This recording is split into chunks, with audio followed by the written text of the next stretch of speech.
এই লোকটা ডক্টর ইউনূসের থেকেও বড় খেলোয়াড় হবে মনে করা হচ্ছে।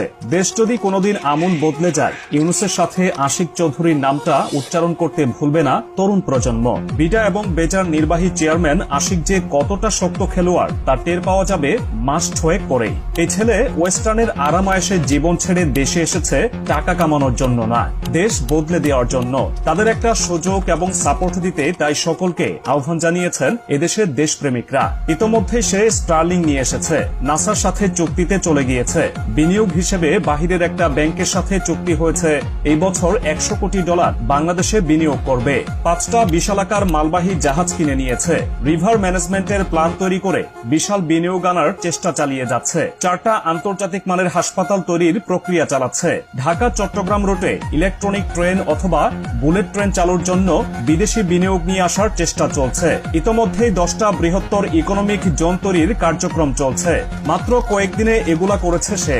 যদি সে 365 দিন কাজ করার সুযোগ পায়, চিন্তা করছেন কই যাবে তার উদ্যোগগুলা। তার লক্ষ্য $100 বিলিয়ন বিনিয়োগ নিয়ে আসা এই দেশে, যা দেশের 3 কোটি মানুষের জীবন পরিবর্তন করে দিবে।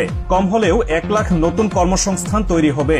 পরবর্তী সরকারে যেই আসুক, আশিক চৌধুরী, খলিলুর রহমান, শফিকুল আলমদের যদি ঠিকভাবে মূল্যায়ন করতে পারে, এই দেশ সিঙ্গাপুর বা মালয়েশিয়া হতে সময় লাগবে 3 বছর ইনশাআল্লাহ। আশিক চৌধুরীকে ডক্টর ইউনূস নিজে ফোন করেছিলেন, বলেছিলেন দেশের কাজ করার একটা সুযোগ পাওয়া গেছে, করবা কিনা।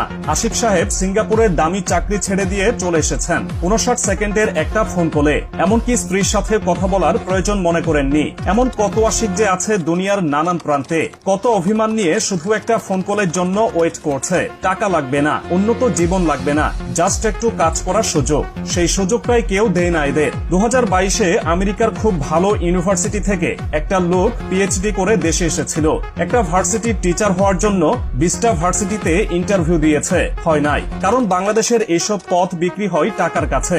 অথচ শুধু আমেরিকাতেই বাংলাদেশের এত ভালো ভালো গবেষক আছে, এরা সবাই দেশে আসলে আজই আশিক সাহেবের মতোই সব সেক্টরে হইচই পড়ে যাইত। স্টেটসম্যানদের কাজ কিন্তু সবকিছু নিজে করা না। স্টেটসম্যানের কাজ হলো যোগ্য মানুষটাকে যোগ্য জায়গায় আয়না, নিজে শান্তিতে থাকা। এই যে বিডা, এটা নিয়ে আর ইউনূসের নিজের কিছু করতে হবে না। আশিক সাহেব নিজেই যথেষ্ট। এমন 10টা সেক্টরে 10টা আশিক বসাইয়া দেওয়াই স্টেটসম্যানের কাজ। স্টেটসম্যান কখনোই সারা রাত জেগে নামাজ পড়বেন না, সব ইস্যুতে হস্তক্ষেপ করবেন না, যেটা হাসিনা করত। মাহাথির মোহাম্মদ মালয়েশিয়াকে মালয়েশিয়া বানাইছিল এই প্রসেসে। আমেরিকাতে কাজ করা একজন মালয়েশিয়ার নাগরিক হুট করে মাহাথির ফোন করতেন, বলতেন আমার তো টাকা নাই যে তোমাকে সারা বছরের জন্য নিয়োগ করব, তুমি বরং ছুটিটা দেশে কাটাইয়া যাও, দেশের জন্য কিছু করো। মাহাথিরের ফোন পেয়ে লোকজন ছুটে আসে।